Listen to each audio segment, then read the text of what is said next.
आप आज नहीं करोगे, इधर ध्यान दोगे। एक्सरसाइज है आपकी 13.1। क्वेश्चन है, क्वेश्चन नंबर फर्स्ट। दो घनों जिनमें से प्रत्येक का आयतन, दो घन है जिनमें से प्रत्येक का आयतन कितना बेटा जी 64 सेंटीमीटर क्यूब है, के संलग्न फलकों को मिलाकर एक ठोस बनाया जाता है। इससे प्राप्त घनाओं का पृष्ठीय क्षेत्रफल ज्ञात कीजिए। देखो ध्यान से सुनना, कोई एक घन है, कोई क्या है, एक घन है। क्वेश्चन नंबर फर्स्ट, क्वेश्चन में कह रहा है कोई एक घन है, ये घन है, घन है। इस घन का जो आयतन है बेटा वॉल्यूम यानी कि V बराबर, या मैं बात कहूं आपको पता है आयतन क्या होता है, घन का आयतन एक ही होता है, ठीक है बेटा। तो V बराबर कितना हुआ एक ही, घन का आयतन एक ही होता है, V बराबर, मैं चलो पूरा लिख दे रहा हूं आपको। घन का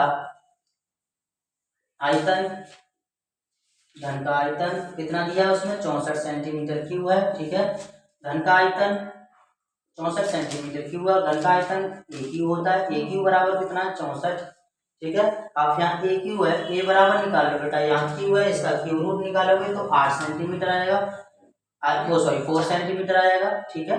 कितना आ जाएगा 4 सेंटीमीटर आएगा। घन का आयतन कितना था 64 सेंटीमीटर था। आपने यहाँ से क्या निकाल लिया, घन का आयतन जानते हो फॉर्मूला एक ही होता है, बराबर 64 दिया है, और ए बराबर कितना निकाला 4 सेंटीमीटर। क्यों, क्योंकि 64 के आप फैक्टर करोगे तो फैक्टर करने के बाद 3 के जोड़े बनाने के बाद कितना आएगा 4, घनमूल निकालेंगे 64 का तो 4 सेंटीमीटर, ओके। अब उसके बाद कह रहा है कि इस घन को, ये दो घन जोड़े गए हैं, ऐसे कितने घन है, दो घन है, और दोनों घन को जोड़कर यहाँ पर कोई दो घन जोड़ लिए,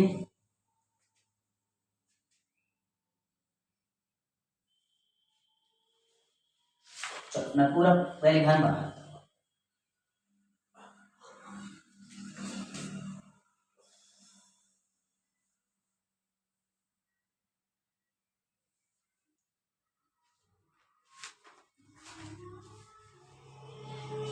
ये कोई दो घन जोड़ रखा है उसने, ठीक है, और ये घन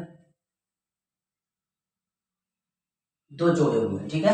आपस में घन कितने जोड़ लिए, दो जोड़ लिए, एक इधर वाला घन है और इधर वाला घन है, ठीक है बेटा, दो घन जोड़ लिए। अब आपको पता है कि घन की भुजा कितनी है, ए, अगर ये ए है तो ये भी ए होगी और ये भी बेटा ए होगी, इसका मतलब टोटल ए होगा। अब आप ध्यान से सुनो, अभी हमने ए बराबर कितना निकाला 4 सेंटीमीटर निकाला है, तो यहाँ से इसकी लंबाई भी कितनी हो जाएगी बेटा 4 सेंटीमीटर हो जाएगी, चौड़ाई भी कितनी हो जाएगी बेटा जी 4 सेंटीमीटर, और ऊंचाई भी कितनी हो जाएगी बाबू 4 सेंटीमीटर, कितनी हो जाएगी 4 सेंटीमीटर। बात समझ में आ रही है, घन की भुजा जब 4 सेंटीमीटर तो लंबाई चौड़ाई ऊंचाई बराबर 4 सेंटीमीटर हो जाएगा टोटल। तो आप समझोगे जहां जहां L बराबर भी 4 सेंटीमीटर, क्यों, क्योंकि लेंथ है, ब्रीथ चौड़ाई बराबर भी कितना बेटा जी 4 सेंटीमीटर, और ऊंचाई h बराबर भी 4 सेंटीमीटर। अब कह रहा है कि उन दोनों घनाओं का, जो उन दोनों घनों के द्वारा मिलकर जो घनाव बनता है उस घनाव का पृष्ठीय क्षेत्रफल फाइंड करना है। तो आप लिखोगे अब घनाव का पृष्ठीय क्षेत्रफल,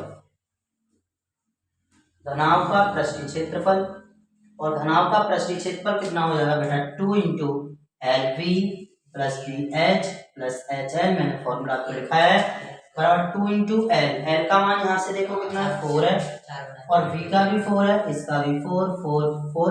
हाँ एक और बात सुनो, यहाँ थोड़ा कंफ्यूज हो गया, क्यों, क्योंकि बेटा यहाँ पर दो घन जुड़े हुए हैं, तो दो घन का मतलब अगर इधर की 4 है तो ये भी कितनी होगी 4 होगी, तो 4 4 जोड़ेंगे तो इन टोटल कितनी आएंगे 8 सेंटीमीटर, इसका मतलब लंबाई कितनी हो जाएगी 8 सेंटीमीटर हो जाएगी, ठीक है, ओके। बात समझना ध्यान से,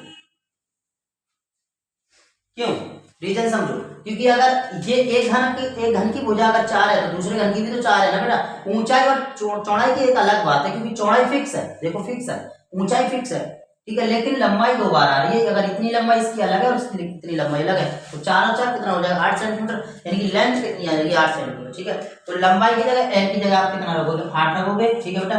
यहाँ पर b 4 गुणा 4, यहाँ पर b कितना रखोगे बेटा जी 4 गुणा 8, बोलो समझ में आया।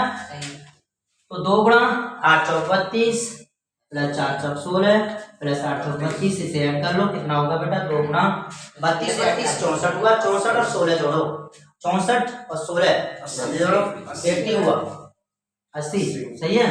80 में आप गुणा कर दो, 2 का 2 8 16 160 सेंटीमीटर स्क्वायर। सेंटीमीटर घनाभ का प्रति क्षेत्रफल स्क्वायर, ठीक है 160 सेंटीमीटर स्क्वायर आया। समझ में आया क्या? आप नोट कर लो पूरा।